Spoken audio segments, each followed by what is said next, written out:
So guys, for today's video, nandito tayo ngayon sa Sheikh Zayed Road. kaya kung saan nakikita yung mga sasakyan is napakabibilis at syempre yung mga magagandang Mga magagandang buildings. yes, at isa na dyan ang Museum of the Future. At saka yung mga sikat na hotels dito. yeah, actually yung isa dyan is the tallest hotel in the world. Di ba? Almost dito talaga sa United Arab Emirates is puro tallest, biggest. Almost lahat is nasa Guinness World Book of Records. So ngayon, sasagutin na natin ulit yung isa sa mga tanong Sa YouTube. sa YouTube. Okay, Mark, basahin mo. Na nanggaling kay... Galing kay Marites Manayan. Yan. Marites! Meron kaming Marites sa'yo. Okay, so let's go. Ang sabi niya is, ano-anong mga documents ang dapat ipa-attest ng mga nag-a-apply na nurses sa Abu Dhabi? At kung ilang copy for each document? Okay, so Miss Marites, itong tanong mo is hindi lang para sa mga nurses. Para sa lahat ng mga gusto magtrabaho dito sa UAE. Yes. Actually, ang attestation is ito kadalasan is sa mga matataas na posisyon or sa mga skilled worker. So ano-ano ba yung mga dapat ipatas natin? Unang-una dyan, kung graduate ka, kakailanganin ng... Diploma, kailangan ng TOR. Yes. Yan. Most of the time, diploma and TOR ang mga pinapa-attest natin. Kung sa visa pangailangan like sa employment visa. Oo. Kasi eto yan, sino ba ang mga kailangan nito? Ang mga kailangan nito yung mga graduate at saka yung mga gusto ng mga matataas na position na magtrabaho dito sa UAE. Yes. So, step by step ang gagawin natin. So, ngayon, kasi may tinatawag tayo, pag meron ka ng original ng TOR and diploma mo, kailangan nitong dalhin sa DFA sa Pilipinas para sa apostille. Alam mo ba ang tawag sa apostille dati? Red ribbon? Yes. Red ribbon ang dating tawag sa apostille. Kasi yung iba, naguguluhan talaga sila. Ano ba yung apostille? At saan ba ito ginagawa?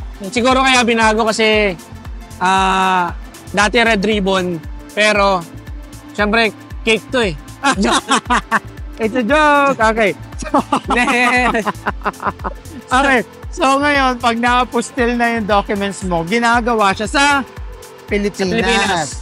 So pag na-apostille na yung documents mo, kailangan naman ngayon pumunta sa UAE Embassy para gawin ang attestation. yes, UAE attestation. Actually, ang attestation, bawat bansa, iba-ibang attestation na nangyayari. For example, tatrabaho ka sa Saudi Arabia. Doon sa embassy ng Saudi Arabia, kailangan magpa-apostille sa Pilipinas. And then, pag nagawa mo na syempre yung UAE apostille, attestation, pupunta ka na dito sa United Arab Emirates. Pag nandito ka na sa United Arab Emirates, gagawin na ang Attestation sa MOFA pala. or Ministry of Foreign Affairs. Yun MOFA, naman, oo, doon ipapa-MOFA mo na. So, yun lang yung tatlong kailangan mo. So, kaya nangyayari sa mga nagtatrabaho dito sa United Arab Emirates, for example, secretary ka or mga admin ka na gusto mo magtrabaho dito, ang ibibigay sa'yo na posisyon, pag hindi pa apostille or hindi lang apostille, hindi lang UAE attestation, ang pinakadulo is MOFA, which is yung Ministry of Foreign Affairs. So, pag nagawa na yan, pwede ka nang bigyan ng magandang posisyon. For example, admin ka, HR. Oh yes, kasi pag hindi, mabibigay sa'yo is sales officer, kasi kadalasan is wala talaga siyang hindi kailangan na mag-attestation. Hindi hinahanap ng diploma, hindi hinahanap ng TOR. So mga cleaner, hindi kailangan yan. So sa lahat ng mga gustong maghanap ng trabaho dito or gustong mag-a-apply pa lang kayo from Philippines sa United Arab Emirates, dapat yun ang mga documents na kailangan nyo.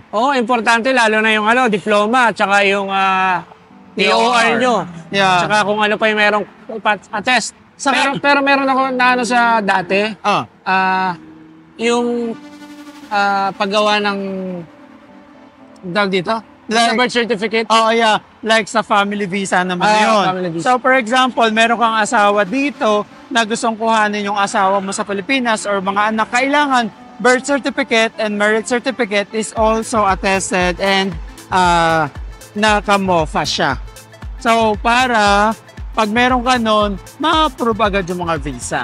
Yes. Lalo na sa family visa, sa employment visa, yun ang pinakakailangan. So, sa mga nurses naman, yun din yung kakailanganin nila na documents para doon sa HR nyo or sa PRO nyo na nagpa-process ng mga visa. Pero sa nurses ata, kailangan nila ng parang, ano yun? Parang DHA. DHA. Dito kasi, kunyari mo pasado sila sa Pilipinas, tapos kukuha din sila ng exam dito. Hindi lang mo pasado ka doon, hindi ka pwede. Kaya yung ibang hindi pasado doon sa Pilipinas, nagiging mga assistant lang sa clinic, ganyan. Pero pag talagang gusto mong i-pursue na pagiging nurse ka, kukuha ka dito na exam as DHA license. So, yun lang at makikita nyo dito talaga medyo mainit-init dito ngayon at yung mga sasakyan talaga nila, no? Tsaka maingay, medyo maingay dito. Oo, maingay dito. Alam mo, sabi sa akin ng isang kasaad na bagong lipat sa bahay, sumakay daw siya ng taxi at sinabi niya na sobrang bibilis na ng mga sasakyan dito. Sobra. Kasi siguro, dito kasi pag sinabi mo traffic, medyo gumagalaw pa rin yung mga sasakyan. Gumagalaw. Saka dito sa Surfside Road, 100 kilometers per hour dito, pero pwede kang mag-plus 20 sa 120 kilometers. So, kailangan talaga mabibilis. At kagandahan ngayon, walang traffic kasi holiday. So, almost lahat ng tao is talagang out of town, out of country. So, ngayon, I think mamayang gabi medyo magkaka-traffic na kasi pabalik na rin sila. Kaya nga. So, ayan. Pinapakita rin namin sa iyo yung iba't ibang mga lugar dito sa United Arab Emirates. Meron tayo napuntahan before sa yung tinambayan natin sa Eskinita. Pero ngayon, ito na yung mga matataas na building. Yes. So, magaganda rito. Ito yung mga iconic buildings dito. Ito yung mga tourist spot dito eh. Oo, kaya kung makikita nyo dito sa italikod natin, para makita mo dami nagpipicture sa paligid din namin, no? Nakakatawa. Nakapasok ka na ba dyan sa Museum of the Future? Sa baba lang. Okay. So guys, trivia lang. Alam nyo ba, kung makikita nyo dito sa museum, dito ka Mark. Pakita mo yung ganun. Ayan. Okay. So guys, trivia lang. So dito sa Museum of the Future, makikita nyo yung kamay ng hari. Lagi siya nakaganyan. So may ibig sabihin to. Yes. Ibig sabihin yan, W? Win. Ang V, victory. Ang L ay love. So nakakatawa. Kung di nyo alam gagawin natin ulit. Yes. This is win. L muna. L, love.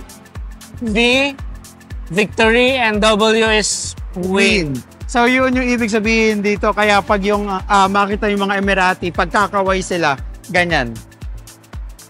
At saka sa ano lang, yung nakalagay dyan sa Museum of the Future, ano yan, yan yung letter ng king nila dito, ng hari.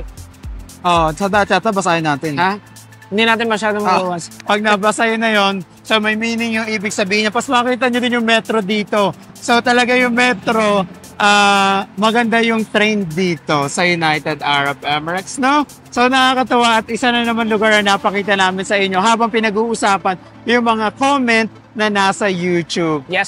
So sa susunod, kung meron pa po kayong mga comments or mga gustong itanong sa amin, just let us know. Or gusto pa nila may puntahan tayo na mapakita natin sa kanila. Oo, sabihin nyo lang kung saan. Tapos mag-share din kayo ng mga gusto nyo sabihin about United Arab Emirates or kung sa mga documents processing na ganyan. Yes. By the way, nagpa-process pala kami ng UAE attestation, apostille, saka ng MOFA. Hindi lang dito sa Dubai, kundi sa Pilipinas. By the way, gusto ko parang i-add kasi kadalasan sa mga nag-a-apply pala dito sa United Arab Emirates na nandito na, dala-dala nila yung original TORN diploma nila. Hindi nila alam na kailangan ipa-apostille pa sa Pilipinas. Oo, saka attestation. So ngayon, pag pinaprocess nyo sa amin yan, ang gagawin namin is kukuhanin namin original documents at iuwi sa Pilipinas. Yes, papadala pa sa Pilipinas. It will take time. And then, pag okay na siya, papadala namin dito para dito naman sa MOFA. Yes. Okay? So, thank you so much, Ate Marites. At nakapag-Marites na naman tayo ngayong araw. So, thank you and bye!